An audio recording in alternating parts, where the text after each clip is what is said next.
Hello friends, masters of spices and ब्लॉग्समध्ये तुमचं पुन्हा एकदा स्वागत आहे। मी इथे चिकन टिक्का बिर्याणी बनवत आहे।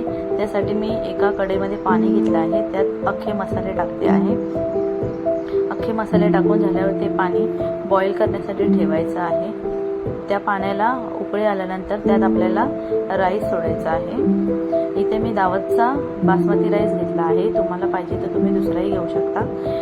हा राईस मी 3 ते 4 वेळा स्वच्छ धुवून घेतला आहे। स्वच्छ धुवून घेतल्यानंतर थोड्याशा पाण्यामध्ये त्याला 10 मिनिटं रेस्ट करायला ठेवायचं आहे। 10 मिनिटं रेस्ट झाल्यानंतर आपला राईस एकदम सॉफ्ट होईल। त्याच्यानंतर ते पाण्याला उकळी आली आहे। पाण्याला उकळी आल्यानंतर मी त्यात तांदूळ सोडले आहेत। हा भात 80 to 90% शिजून घ्यायचा आहे। शिजून झाला 80 to 90% शिजून झाल्यावर त्याला एका जाळीमध्ये काढायचं आहे की तो चिटकू नये म्हणून आणि सुटसुटीत राहावा म्हणून।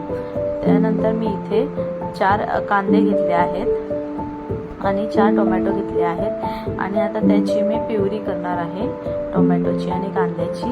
आणि कांदा आणि टोमॅटोची प्युरी एकदम सॉफ्ट अशी करायची आहे। आहे तुम्हाला कोणत्या क्वांटिटीमध्ये आणि कशी करायची आहे एवढी झाली पाहिजे। इथे मी बोनलेस चिकन घेतलं आहे, त्याला आलं लसूणची पेस्ट लावून मॅरिनेट करून ठेवले आहे आणि एका कपड्यामध्ये मी दही बांधून ठेवलेलं त्याचं पाणी काढण्यासाठी। आणि हे झालेलं आहे। इथे मी सुहानाचं चिकन तंदुरी मिक्स घेतलं आहे, त्याचा मसाला खूप छान आहे आणि त्याच्यामध्ये काही टाकण्याची गरज नाही, सगळं ऑलरेडी असतं आणि हा मसाला पण खूप छान आहे। तुम्ही एकदा ट्राय करून नक्की बघा।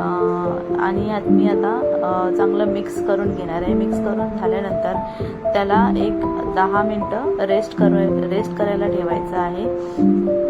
10 मिनिटं रेस्ट करून झाल्यानंतर ते एक पॅन घ्यायचा आहे। मी इथे बिडाचा तवा घेतला आहे, त्याच्यामध्ये 2 चमचे तेल टाकलं आहे आणि त्यात मी आता हे शिजून घेते आहे। शिजल्यानंतर हे असं दिसेल। त्याला थोडंसं तेलात परतून घ्यायचे। परतल्यानंतर इथे मी 4 ते 5 चमचे तेल टाकले, त्यात मी कांदा टोमॅटोची प्युरी टाकले, हळद, लाल तिखट, घरचा लाल मसाला, काश्मीरी मिरची पावडर आणि थोडासा गरम मसाला असे मसाले मी टाकले आहेत। त्याच्यानंतर हे मसाले चांगले भाजून घ्यायचे आहे। कांदा टोमॅटोची प्युरी चांगली भाजून घ्यायची आहे। ते चांगलं त्याला तेल सुटलं पाहिजे, तेल सुटेपर्यंत चांगलं भाजून घ्यायचं आहे। इथे मी चेक करते की माझं चिकन शिजलं आहे का। याच्यात मी दही टाकते, दही टाकल्यामुळे बिर्याणीला चांगली टेस्ट येते आणि दहीशिवाय बिर्याणीची काही मजाच नाही। इथे माझं चिकन रेडी झालेलं आहे। बघा ह्याला तेल सुटलं आहे। इथे एव्हरेस्ट शाही बिर्याणी मसाला घेतला आहे, तो थोडासा मी टाकते आहे। आता मी चिकन टाकते आहे। त्याच्यानंतर चांगलं मिक्स करून घ्यायचं आहे। मिक्स करून घेतल्यानंतर त्याच्यामध्ये थोडीशी कोथिंबीर टाकायची आहे। नंतर आपल्या भाताचा लेअर लावायचा आहे, त्यात मी ऑरेंज कलर टाकते। हा ऑरेंज कलर टाकून झाल्यानंतर थोडासा येलो कलर पण टाकला आहे, तो तुम्हाला टाकायचा तर तुम्ही टाकू शकता, ऑप्शनल आहे।